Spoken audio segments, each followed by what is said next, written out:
न समातों में तपिश घुले, न नज़र को वक्फे अज़ाब कर। जो सुनाई दे उसे चुप सिखा, जो दिखाई दे उसे ख्वाब कर। अभी मुंतशिर न हो अजनबी, न विसाल रुत के करम जता। जो तेरी तलाश में गुम हुए, कभी उन दिनों का हिसाब कर।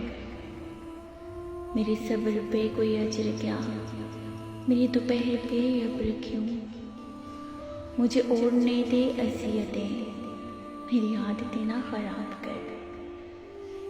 कहीं आबलों के भंवर बजे, कहीं धूप रूप बदन सजे। कभी दिल को तलका मिजाज दे, कभी चश्मे तर को जनाब कर। ये हजूम में शहरे सितम गरा, न सुनेगा तेरी सदा कभी। मेरी हसरतों को सुखन सुना, मेरी ख्वाहिशों से खिताब।